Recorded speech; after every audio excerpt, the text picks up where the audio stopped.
Hello, hello, hello. I'm so excited to chat with you guys today. I'm Nicole Lombardo, co-founder of Get It Done Gals.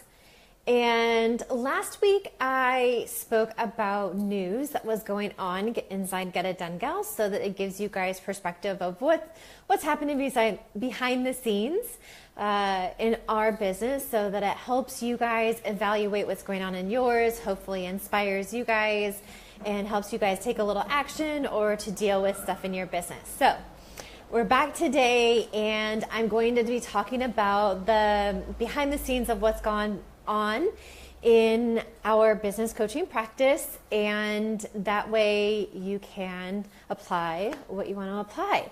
But today I wanted to talk about are there really riches in the niches? It seems to be a topic that has come up a few times. It's interesting, the ebb and flow of conversation with clients, so I wanted to address that and kind of go over what we told our client. Lindsay and I were talking about it last night, and we got into this conversation over Skype around, what does it really mean, and what do you tell this client and help them to discover in their business? Do they really need to niche down, or do they need to cast a little bit of a wider net? So I wanted to share that with you guys because I think it's important. But first of all, I just want to give a huge shout out to a couple of our clients in the 3-month program that have graduated. It's so fun to watch along as someone graduates the 3-month program, and then you get to see what happens in their business and in their life. So I wanted to give a huge shout out to Tracy Frank. She is from Frank House Design. She's a graphic designer, and she did some calculations around her income at this time last year versus her income this year after going through the 3-month business coaching program that we have.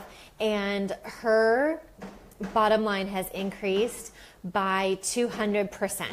So one, I want to give you a shout out for that, for doing the hard work and for getting out there and making the connections you need to make and enrolling new clients. So congratulations. It's amazing to see your business grow, Tracy. And second of all, I'm so excited that you calculated that. Oftentimes I have to Google how to do that and send it off to clients or even in masterminds and stuff, people are like, how do you calculate those percentages? So you guys, don't be afraid to Google. How do I find out how much my income has increased? Google it and figure it out. Knowing the numbers in your business is so important.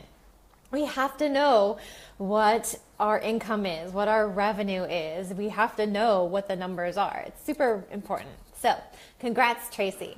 The other Get It Done gal that I wanted to give a shout out is Allie Hobson, and she quit her full-time job this week. So we are super excited, and she's going into full-time health coaching, and so super excited for you.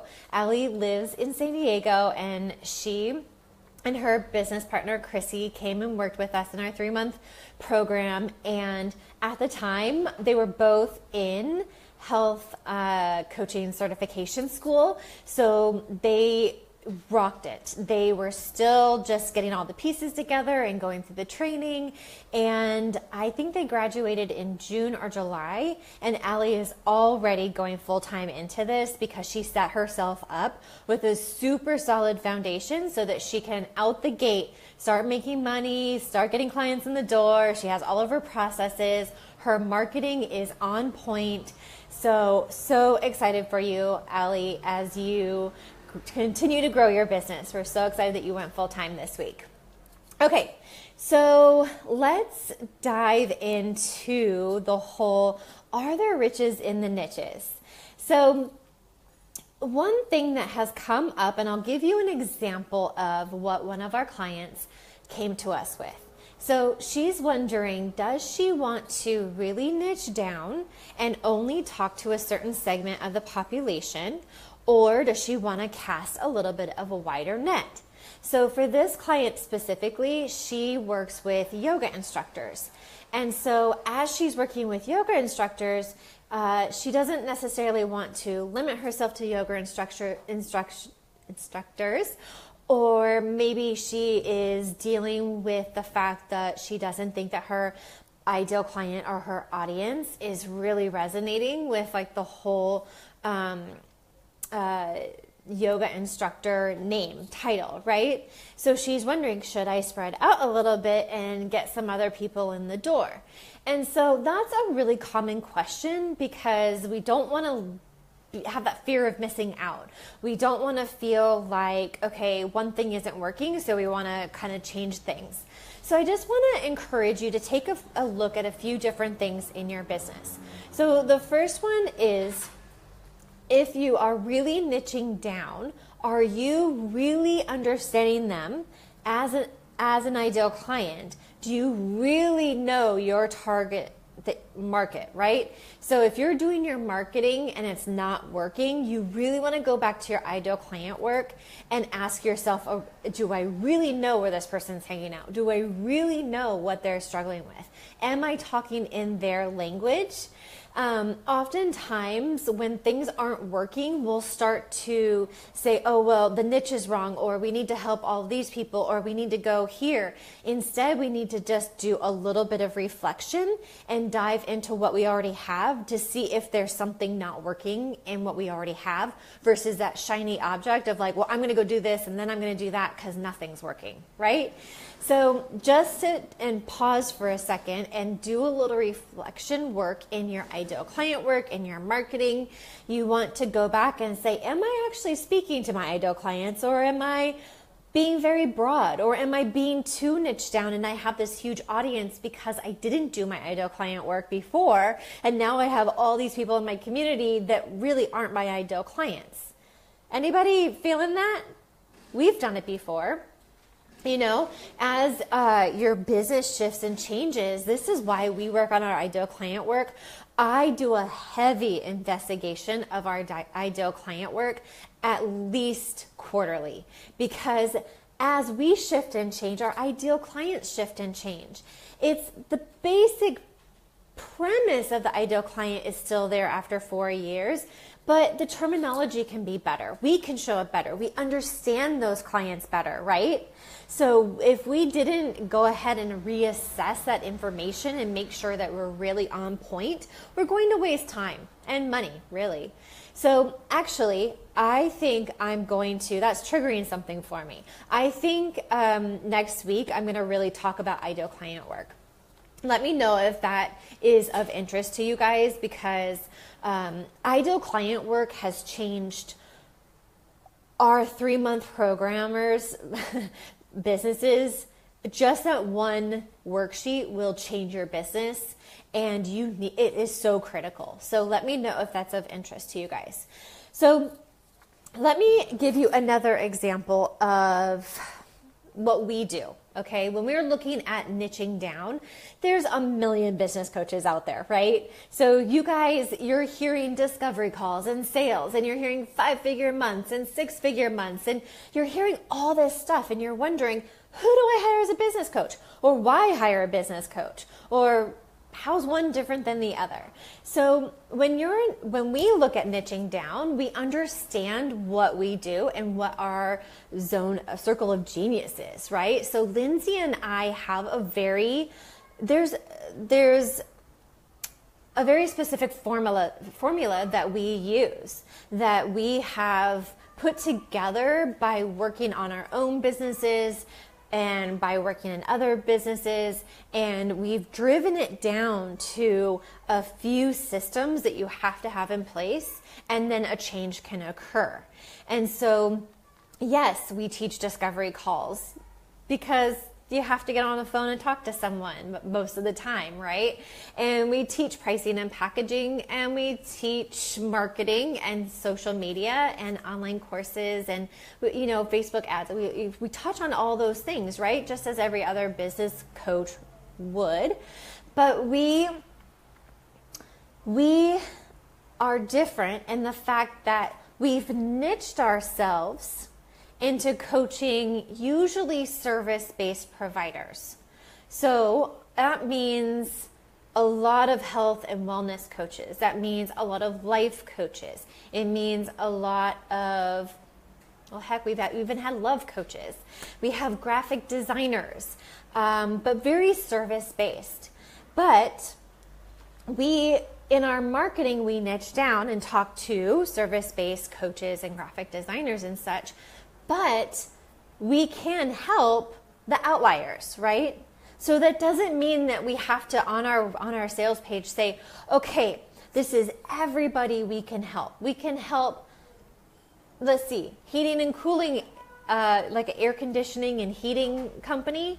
We help them increase their bottom line by 40% through marketing. And it was a 50-year-old company, right? So that sounds very different than our online business coach or life coach or health and wellness coach, right? But the thing is that we niche down on the coaches, but we don't exclude those who come to us. And after our discovery call, we can pretty much say, yes, we can help and support you and help you, or hey, this is out of our zone of genius and we can refer you out to somebody else. But we don't necessarily put on our website, hey, if you have a heating and cooling company, come on in, right? So the niche is there so that you can really speak to your ideal client, so that you become more and more an expert in your field, because you're talking to a segment of the population and you're not trying to like be everywhere, right? Because you spread yourself thin and you don't know how to talk to. If I were talking to an online business coach or health and wellness coach, and I was also talking to heating and cooling, they're two different languages. But if they find us, right? And they get the same results. They're getting massive results. A 50-year-old company that got a 40% increase in their revenue, yeah, our program works for business owners. And we don't, in our niche, we say online coaches and graphic designers. We've helped photographers sell out their programs in 24 hours. We've helped, I wrote this down because I was trying to say, like, what is the niche? Are we on track, right? We've helped product-based companies. Some of our product-based companies have, one just opened up a brick and mortar in San Diego. Another one is like just doing phenomenal. She is, outsourced all of her skincare to a manufacturer. I mean, they're just growing, right? And what else? Personal chefs. Anyway, the list goes on and on. However, I just want you to focus when you're looking at your sales page or you're looking at your marketing to just go with your niche and then let the outliers come to you. You can always jump on a phone call. That's what that free discovery call is for, is to really uncover what's going on and to see if it's the right fit.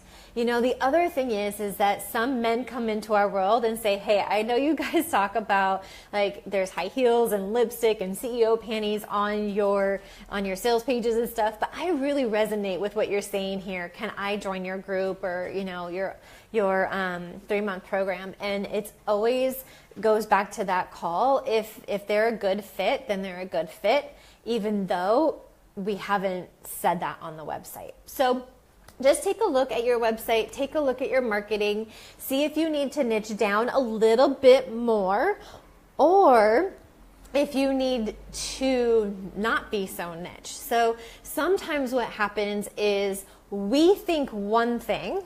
We think that we want to go out into the world and we want to do this very specific thing that nobody really understands or needs, right? So you want to do your research when you don't want to niche down like too far. Kind of just make it like a medium niche, right? Does that make sense? I hope that makes sense. Give me a thumbs up if this is making sense. So if you niche down like too much at the very beginning, you might just not be making that connection with people because they don't even know. Like sometimes we want to say, oh, I have to be super creative because the market's saturated, and then nobody knows what you're doing or understands what you're saying, right? So just think about those things where you need to use the verbiage that is commonly known. If something's working in your industry, then take a look at that. You can make it very personal. You can make a change, but make sure that your audience understands that. And then when you're marketing, that they understand like the gist of what you're doing. I can't even think of a really good idea for a niche that's like way too narrow, but actually I can. Ashley I'm sorry, I'm going to stumble over your last name, Stamatinos. When we first worked with Ashley, she was niched down into a very specific type of person, and that segment of the population didn't realize they needed her help. So it's a term that is gaining in traction, but she was working with empaths. And so empaths, the mindset that she was coming at with empaths was different than what the general segment of the population of empaths are searching for. And so she narrowed down the niche. And then she realized after a little bit of time, like, oh, I wasn't maybe looking at it from the ideal client's perspective. And so there was a mismatch there. So that's why I'm saying you want to be very clear. You want to make sure that you're really honing in on your ideal client work so that if you're niche down, you're speaking directly to them, offering what that segment of the population wants. So, take those tips, apply them to your business. I hope that helps. The other thing is, let me just look at my notes because I know I had a lot to say today. And then do your reflection work. That's basically kind of how this came up is, I was reviewing. I do these quarterly reviews where I review our ideal client work. I review all of our online courses and the marketing and the copy and all of that. And I make sure that we're right on track. Does anything need to be refreshed? Does it need to be updated? Does it need to be more honed in? Every day we're working with clients and our online courses are selling. So we get a lot of feedback. And so I take all that feedback and I apply it to our sales pages and marketing, right? So I did that this week where I really got the feedback and I also was updating our testimonials. I batch all of our testimonials in like segments every few months. So I upload them to the website and I have our VA make graphics to push out on social media. And I was looking over our testimonials and I was looking over the feedback from the courses and the coaching and all of that. And I was really asking ourselves, like, are we still in the right niche? Are we still doing and showing up how we want to show up? Do people understand what Lindsay and I do? And do people understand how Lindsay and I differ? All right. So this is a really good exercise for you to do, is to look at your testimonials, look at the feedback and what's going on in your services, and then look at how you can stand out and be different in a way that people really resonate with. Some of our copy can be kind of, I want to say loosey-goosey, but it's a little bit vague. It's like a little bit overarching. And so I wanted to narrow that down of like, what do you get with Lindsay and I? There's coaches out there who work with people who are just starting out. They need to get the idea together. They're going through coaching certifications. Then there's people who kind of go up to like the 250,000 point. And then there's people who take you to 1 million. And then there's coaches who take you to, multiple 7 figures. And so where Lindsay and I really lie are in that 0 to 250,000, where we work with a lot of life coaches and business coaches and health and wellness coaches that are still getting certified.